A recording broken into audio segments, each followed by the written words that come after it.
Pour atteindre les locaux du collectif contre l'islamophobie en France, il faut d'abord téléphoner. Impossible de trouver l'adresse du CCIF, et ce pour des raisons de sécurité. Les bureaux ont déjà été attaqués une fois par le passé.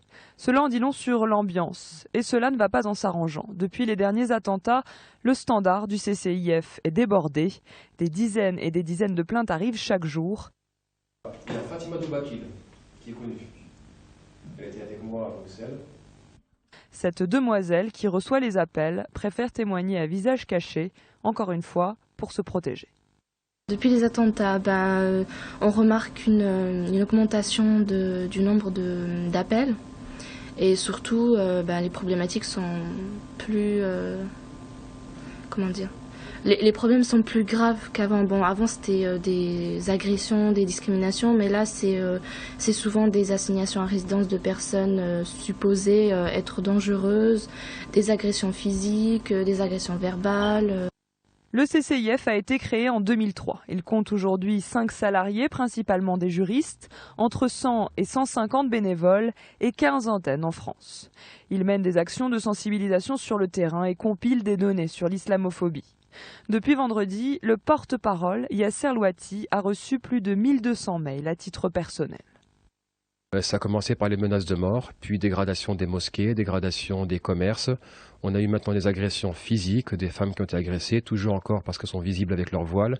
On a eu des jeunes gens qui ont été tabassés, il y en a un qui a fini dans le coma, un autre qui s'est fait tirer dessus. Et là, vraiment, c'est une psychose qui s'installe chez les musulmans. Et c'est pas que chez les musulmans, le pays maintenant est littéralement sonné. Plus que la France, c'est l'Europe qui voit exploser le nombre d'actes anti-musulmans. Pays-Bas, Angleterre, Allemagne, les plaintes se comptent par milliers. Les différents collectifs de lutte contre l'islamophobie dans ces pays ont donc décidé de mettre en place une plateforme européenne qui regroupe les signalements et les transmet aux institutions européennes. Et on retrouve notre envoyé spécial Edison Fernandez en direct ce matin d'Alfortville. Il est reçu chez Abdel Ali Mamoun. Il est l'imam de la mosquée de cette ville du sud-est parisien. Bonjour Alison. Bonjour Radija, oui, Abdel Ali Mamoun est imam depuis 25 ans et théologien. Donc il a la gentillesse de nous recevoir chez lui ce matin. On va parler de cette mobilisation, ce rassemblement qui devait avoir lieu après la prière aujourd'hui, un rassemblement qui est finalement annulé. Expliquez-nous pourquoi. Oui, effectivement, les directives de la préfecture de Paris ont décidé d'annuler bien sûr, non pas pour censurer les musulmans qui s'opposent bien sûr de manière radicale et ont voulu montrer l'unité de ceux-là justement contre le terrorisme, mais pour des raisons bien sûr que l'on connaît, qui sont des raisons de sécurité. Le combat n'est pas terminé, le danger n'est pas encore écarté, donc il est normal que les autorités prennent des mesures pour protéger la sécurité de nos concitoyens et aussi de nos coreligionnaires musulmans. Alors ce sera un prêche spécial aujourd'hui, une semaine après les attentats. Oui, effectivement, le Conseil français du culte musulman, avec un conseil théologique, a rédigé un texte qui a été distribué aux imams dans tout le territoire, et de manière à ce que nous ayons tous un discours commun, unanime et consensuel, qui inclut notamment, je ne pourrais pas vous relater l'ensemble du discours, je n'aurai pas le temps, mais entre autres, par exemple, le témoignage de notre indignation, de notre soutien aux familles qui ont été endeuillées, et bien sûr l'appel à l'union et ne pas tomber dans le piège du terrorisme qui veut diviser la France, répandre le chaos et on va dire instaurer un climat anarchique et d'intolérance, comme on a pu l'entendre à travers les témoignages qu'aujourd'hui nous avons et les constats du Conseil contre l'islamophobie notamment. Et quel message personnel allez-vous vous faire passer aujourd'hui dans votre prêche ? Eh bien, un message aux musulmans, d'abord, de rester calme, de garder tout comportement digne. C'est important de rester serein, de ne pas tomber dans la psychose. Et bien sûr, notre démarche est d'abord une démarche théologique, qui est de démonter tout le discours des radicaux. On sait que tous les Français, même ceux qui sont de confession musulmane, ne sont pas des théologiens et des islamologues, donc ils ne connaissent pas forcément la différence entre le discours de ces terroristes et celui de l'islam vrai. c'est l'islam sunnite, c'est l'islam non pas des khawarij qui sont aujourd'hui, qu'on appelle aujourd'hui les takfirs, qui jettent l'anathème à tous les musulmans qui ne sont pas d'accord avec eux, qui ne désavouent pas l'Occident. Eh bien, nous leur disons non, l'islam est une religion d'amour, c'est une religion qui est humaniste, qui prône le respect de l'être humain et de la vie. Et en aucun cas, elle peut s'associer à la mort et à la tuerie. Donc à partir de là, notre discours est de dire aussi que nous sommes des patriotes, nous sommes engagés à respecter le pacte républicain et non pas simplement à tolérer les valeurs républicaines, mais à les embrasser et à les adopter. Et c'est effectivement cette démarche progressive dans laquelle nous devons arriver à accomplir, qui permettra effectivement l'intégration totale de l'islam dans le paysage français. Alors, quelle suite a donné à la mobilisation de la communauté musulmane? Les dignitaires religieux doivent-ils travailler ensemble? Doivent-ils travailler avec les autorités?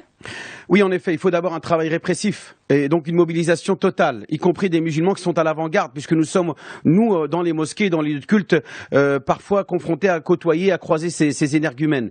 Donc nous sommes aussi mobilisés dans l'action répressive, mais aussi dans l'action curative, l'action qui consiste à nettoyer les mosquées radicales, où se tient des discours radicaux qui encouragent à la fracture sociale et à la rupture des relations ou des rapports qu'il peut y avoir entre les musulmans et les non-musulmans, et donc à ce qu'on appelle au repli communautariste. Et c'est exactement le contraire que ce que prône le pacte républicain. Le pacte républicain nous appelle au contraire au vivre ensemble, à la tolérance, au respect et à la fraternité avec l'autre. Donc c'est ce discours-là que nous allons essayer de faire comprendre et assimiler à tous nos coreligionnaires, et nous appelons bien sûr les non-musulmans à ne pas tomber justement dans cet amalgame, même si je comprends qu'il peut y en avoir, parce que effectivement les Français ne connaissent pas cette religion qu'est l'islam de manière approfondie et détaillée, donc ils ne comprennent pas forcément pourquoi ces jeunes en sont arrivés à ces idéologies mortifères. Et donc nous les appelons simplement à être à l'écoute de ce qui est à l'origine, les origines doctrinales et idéologiques qui ont fait que ces jeunes-là sont tombés dans cette situation désastreuse et suicidaire surtout. D'abord, il y a bien sûr des facteurs qu'on appelle les facteurs laïques, les facteurs sociologiques, les facteurs psychologiques, les facteurs familiaux, les facteurs éducatifs, tous ces facteurs qui ont été des facteurs qui ont contribué à une histoire chaotique de certains de ces jeunes-là, eh bien, ont abouti à transformer ces personnes en des individus suicidaires. Et malheureusement, bon, je ne l'aurais pas souhaité non plus s'ils s'étaient jetés d'un pont, mais ils n'ont trouvé d'autres manières que de, on va dire, exprimer leur rage, parce que il y a un sentiment d'injustice, un sentiment de discrimination, un sentiment dans lequel ces jeunes-là se sont totalement laissés noyer, et malheureusement aujourd'hui ils n'ont pas d'autre issue que d'écouter et d'accepter le discours de ceux qui leur disent dans ce bas monde il n'y a rien à y tirer, la vraie vie c'est le paradis, allez vas-y, va mourir pour Dieu et t'iras au paradis. Alors que nous disons non, attention, le suicide est un péché qui est rétribué dans le Coran comme étant dont l'issue est l'enfer éternel. Donc nous disons au contraire, le défi à relever, le vrai djihad, c'est de rester vivant et d'être vivant pour les autres et pour faire vivre l'humanité et pour contribuer au bonheur de l'humanité. C'est ça le message du prophète Mohammed, qui est la miséricorde pour les mondes. Merci beaucoup, monsieur Mamoun. Merci. Donc nous étions donc en direct depuis la maison de monsieur Abdelhaim Mamoun. Merci. Merci à Alison Fernandez ainsi qu'à votre invité.